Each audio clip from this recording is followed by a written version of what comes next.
porque o irmão Wagner ali, né, já falou da palavra do nosso Deus Todo-Poderoso. Desde já agradeço a Deus pela oportunidade que Deus me concede. Já perguntei para a irmã Simone até que hora ia. Quero justificar, irmãos, a presença do meu esposo hoje neste culto. Vão pensar assim, mas porque a irmã Jocita está com a oportunidade de trazer a palavra. Não, hoje ele não tem fisioterapia lá no centro, né? O médico deu mais um mês, ele tem que marcar, né? Então, essa hora ele já estava lá no centro, por isso que ele não está vindo nos outros dias. E que Deus cobre ele, se quando ele estiver em casa, podemos vir não ver. Né, irmão? Porque nós somos uma união, né? Nós somos os membros da família de Jesus. Amém? Então, eu quero que as irmãs abrem as suas Bíblias no livro de Êxodo. Capítulo 2, do primeiro a seguir. Vou pegar todas as, está bem no início da Bíblia. Êxodo 2, do primeiro a seguir. Amém. Que nos diz assim, o nascimento de Moisés. E foi-se um varão da casa de Levi e casou com uma filha de Levi. E a mulher concebeu e teve um filho. E vendo que ele era formoso, escondeu-o 3 meses. Não podendo, porém, mais escondê-lo, tomou uma arca de juncos e a betumou com betume e pés. E pondo nele o menino, a pôs no junco à borda do rio. E a irmã do menino postou-se de longe para saber o que lhe havia de acontecer. E a filha de Faraó desceu a lavar-se no rio, e as suas donzelas passeavam pela borda do rio, e ela viu a arca do menino dos juncos, e enviou a sua criada, e a tomou. E abrindo-a viu o menino, e eis que o menino chorava, e moveu-se de compaixão dele, e disse, dos meninos dos hebreus é este. Então disse sua irmã, a filha de Faraó, irei eu chamar uma ama das herdeiras, e cria este menino para ti? A filha de Faraó disse-lhe, vai, e foi-se a moça, e chamou a mãe do menino. Então lhe disse a filha de Faraó, leve este menino e cria-o, e eu te darei um salário. E a mulher tomou o menino e o criou. E sendo o menino já grande, ela o trouxe à filha de Faraó, a qual o adotou, e chamou seu nome Moisés, e disse, porque das águas o tenho tirado. Glória a Deus. Meu Deus e meu Pai, esse aqui, Senhor. Que seja feita, meu Pai, a tua vontade, Pai, aqui nesta terra, aqui neste culto, nessa tarde, Jesus amado. Pai amado, que diminua eu, Senhor, o Senhor cresça. Que o Senhor venha ter total liberdade sobre a minha vida nesta tarde, para falar comigo e para falar com a tua igreja. Em nome de Jesus. Amém. Pode tomar os seus assentos, irmãos. Essa a máxima atenção da igreja, irmãos, porque eu tenho a voz baixa. Né? Minha voz, em vez de sair, ela entra. Então, como é sem microfone, qualquer barulhinho vai atrapalhar. Amém, irmãos? Primeiramente, eu vou ler aqui o tema, né, que a irmã Simone trouxe para este mês, né, Círculo de Oração, que a irmã Tânia leu, Isaías 66, no versículo 13, que diz, como a mãe consola o seu filho, assim eu vos consolará, e vocês serão consolados em Jerusalém. Amém. Quando a irmã Simone cantava o louvor, Deus me confirmava a palavra. E isso é tão bom, irmãos, isso me alegra muito, porque de tantas passagens lindas que nós temos para escolher, né, quando a gente ganha a oportunidade, é tão bom quando Deus ele nos direciona a palavra certa, porque não é a nossa vontade, mas sim a vontade do nosso Deus Todo-Poderoso. E aqui a história que nós lemos, irmãos, uma história tão forte, uma história tão profunda, tão tremenda, se nós se espelharmos nessa passagem, no nascimento de Moisés. Nós vamos ver que fala da mãe de Moisés, que se chama Joquedeia. Moisés e Moisés na terra do Egito. Uma história, irmãos, que eles eram de descendências, eles não eram do Egito, mas sim eles estavam lá, e vocês podem me perguntar, mas por que eles estavam lá? Se nós lembrarmos a história de José, nós vamos entender perfeitamente essa palavra. José, ele foi vendido, né, uma caravana de escravos, e lá Moisés padeceu, passou tudo que passou, mas Deus, ele fez de José o governador. Essa história, irmãos, ela é muito comovente, ela é muito forte. Quando eu leio essa palavra e começo a entender os mistérios de Deus, irmãos, a gente sente a presença de Deus. Aleluia. E quando nós sentimos a presença de Deus, irmãos, a vontade que tem é de chorar muito. É ou não é, irmãos? Às vezes a gente chega assim, começa a oração, se derrama em lágrimas. Se olhar com os olhos carnalmente, vai pensar, mas que luta aquela irmã está passando. É ou não é? Mas o que será que aquela irmã está passando? Mas na verdade, irmãos, não é luta nenhuma. Na verdade, quando nós entremos nos mistérios do céu, a nossa vida começa a ser diferente. A nossa vida passa de uma transformação física para uma transformação espiritual. E aqui, irmãos, essa história começa com a mãe de Moisés no Egito. Né? Foram levados para lá para ser escravos. E de repente, irmãos, aquele povo começou a crescer. E começou a crescer. E no qual que o governo daquela época começou a se preocupar com o crescimento daquele povo. Aleluia. E quem governava, irmãos, naquela época era o Faraó. E aquele povo que estava lá sendo escravos, eles começaram a crescer demais. E aí, quando começa a crescer, começa uma preocupação do oposto. Tu pode começar a notar, irmãos, fazer uma reflexão da sua vida espiritual. Quando tu se desempenha na presença de Deus, quando tu faz propósito na presença de Deus, e tu começa a cumprir, a tua vida começa a crescer. Ela não estou dizendo lado material, muitos se espelham no lado material, ganha isso, ganha aquilo, Deus está me abençoando, Deus está sendo comigo. Nem um pouquinho. Aleluia, verdade. Eu digo, irmãos, que quando começa o crescimento espiritual na vida de uma pessoa, Satanás, ele começa a planejar algo. Verdade, de todas as Senhor. formas, para que esse crescimento não venha acontecer. Aleluia. E naquele local, irmãos, começou o crescimento do povo. E quando o Faraó começou a criar estratégias, a preocupação que ele tinha era para reduzir aquele povo. E o Faraó, ele começou a pensar assim, não, eles já são escravos, eu vou aumentar o trabalho deles. Né? Já estava pesado, porque o escravo, irmãos, eles têm que se ralar demais. E Faraó, ele começou a aumentar. Digamos que ele aumentou o dobro.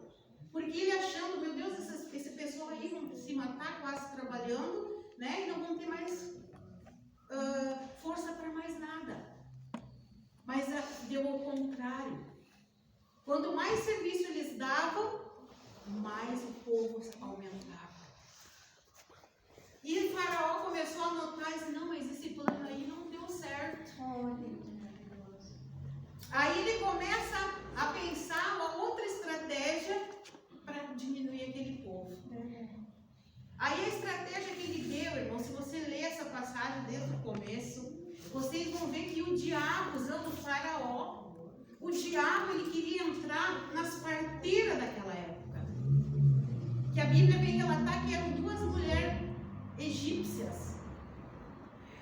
O plano de Satanás na vida daquelas parteiras seria de tal forma que Faraó disse para aquelas parteiras, olha só, o povo está crescendo, e o medo de Faraó era que aquele povo se multiplicasse e viesse contra ele. Aí o primeiro plano deu falido. O segundo plano, irmãos, que ele decretou para aquelas egípcias parteiras, que quando alguém engravidasse e elas viessem a praticar o parto, se fosse menina, podia deixar viver. Mas se fosse menino, era para tirar a vida. O que aconteceu? Deus, ele não permitiu o diabo entrar na vida daquelas parteiras. E elas se recusaram, né?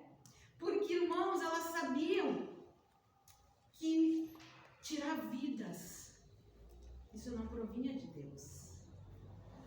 E elas tinham por essa missão, pelo decreto que o rei Faraó tinha dado. Aí elas chegaram no rei, né? E disseram assim, mas tem muitas mulheres que antes de chamar nós, as crianças já nasceram. Mas pela compaixão de Deus, irmão, Deus não permitiu o diabo usar aquelas parteiras. Segundo o projeto faliu. Aí o rei começa, né, planejar outra forma de paralisar o crescimento daquele povo. E o terceiro decreto, irmãos, foi um decreto de morte. Todas as crianças que nascessem meninos eram para ser jogados no rio chamado Nilo. Agora começa a palavra. Aí, irmãos, agora vocês imaginam o desespero daquelas mulheres, no qual a Bíblia vai relatar o desespero de uma mãe, chamada Joquebede. A mulher, ela engravidou. E ali foi, né, sendo gerado aquela criança. Né? A gente que é mãe, a gente entende, né? A gente não consegue explicar, irmãos, essa transformação, essa metamorfose dentro de nós. Né? Imagina uma criancinha, um bebezinho crescendo no nosso ventre, né? Crescendo o osso, mexendo no nosso ventre, né? Que coisa mais linda. Né? A gente se sente maravilhada porque isso é uma coisa sobrenatural. Isso é uma coisa do céu. E aquela mulher, irmãos, começou, né, a gerar aquele bebê. Agora imagine a preocupação que ela tinha, porque aquela gravidez, ela foi gerada num tempo de morte. Não tinha ultrassom, os aparelhos que tem hoje, né? Lá com já 3 meses, pelo sangue já dá para ver o que é, né? Imagina quando, se elas fossem ter essa oportunidade, a alegria que elas teriam se elas já soubessem que era menina. A criança ia nascer sem um risco, né? Não ia ter perigo de nenhuma morte, não ia ter morte. Mas se elas soubessem que era um menino, igreja, que desespero seria. Mas a aflição fazia parte, porque elas ficavam ali aflitas. Meu Deus, será que vai ser menino? Será que vai ser menino?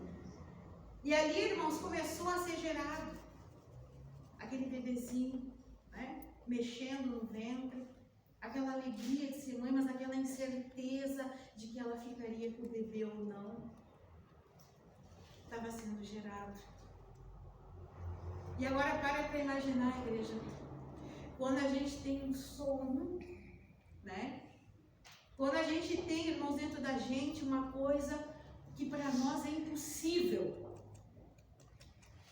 E nós ficamos ali na esperança, né?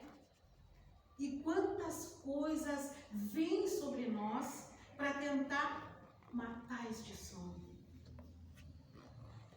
Ali nós estamos caminhando com aquela alegria, com aquela certeza que nós vamos, né? Um dia vai ser realizado o nosso sonho. E por isso, irmãos, que se levanta muitas coisas para tentar destruir este sonho. Quantas pessoas, elas vivem com sonhos que não têm esperança nenhuma. Porque se nós tivermos este sonho e nós não tiver Deus na nossa vida, este sonho não se concretiza. Este sonho não se realiza.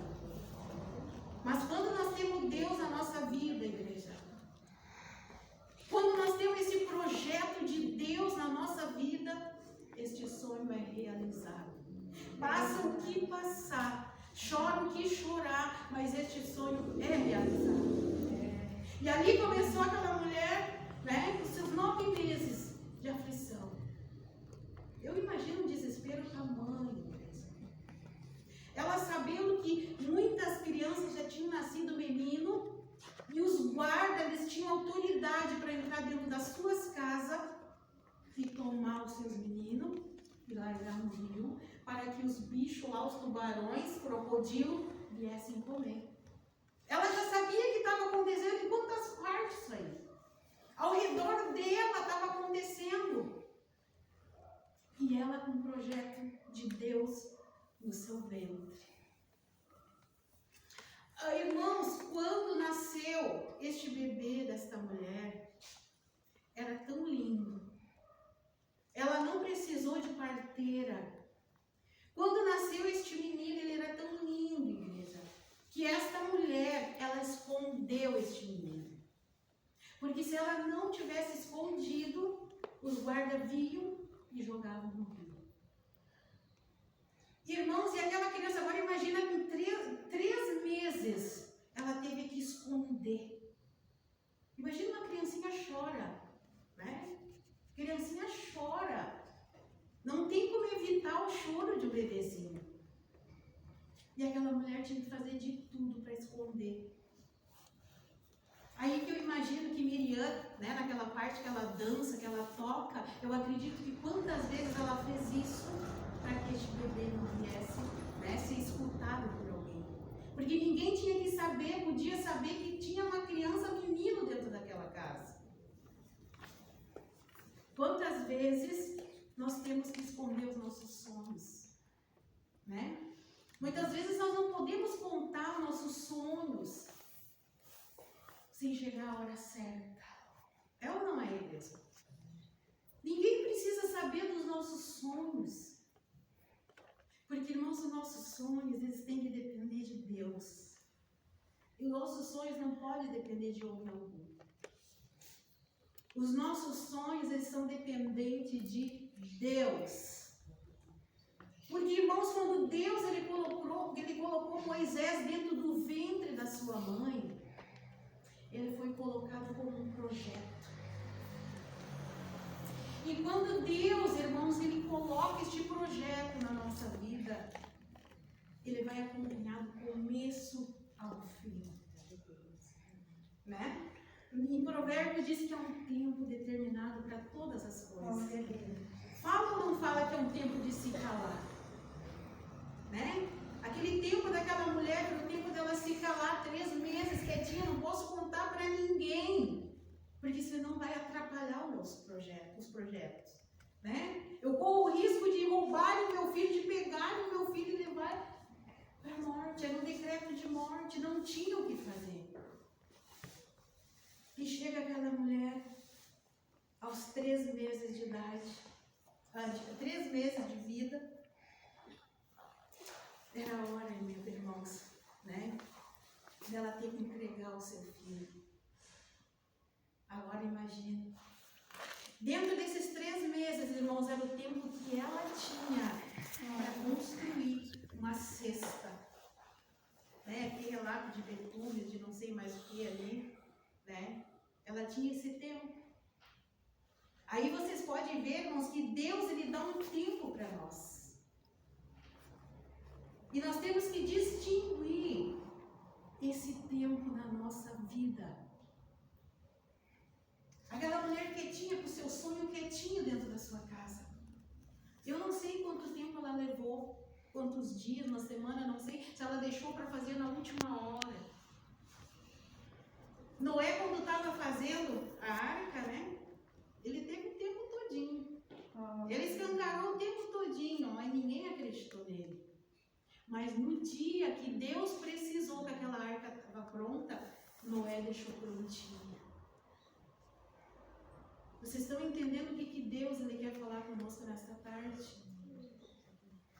Que Deus, igreja, ele só precisa de um espaço em nós. Ele não precisa de mais nada para concluir o projeto que ele tem na minha e na sua vida.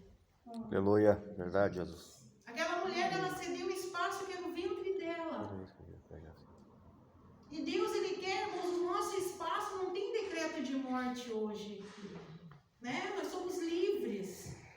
Ele quer esse espaço na nossa vida, igreja, de busca, de oração, para que Deus, Ele possa cumprir. Mas o que, meu? Que sonho que nós podemos ter tão forte assim? Irmãos, vocês vão ver agora no decorrer dessa palavra, quando essa mulher, ela chegou na beira do rio. Agora vocês imaginam o caminhar dessa mãe.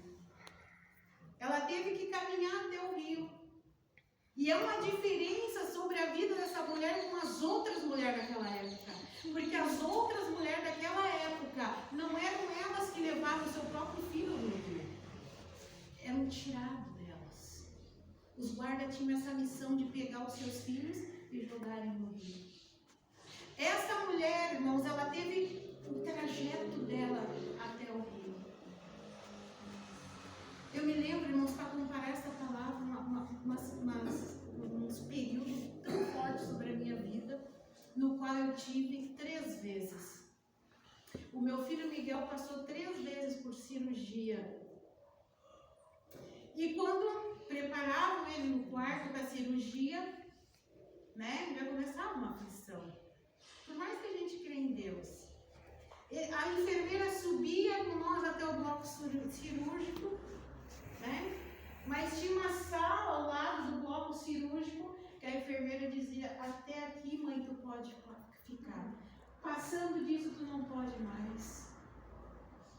E ali, pega a criança na maca e entra no bloco cirúrgico e as portas se fecham.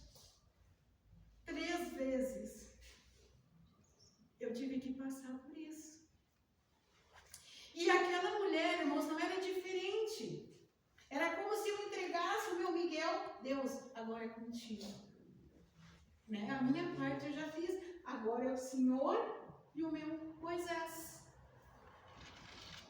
E aquela mulher começou, né, a arrumar aquela cestinha.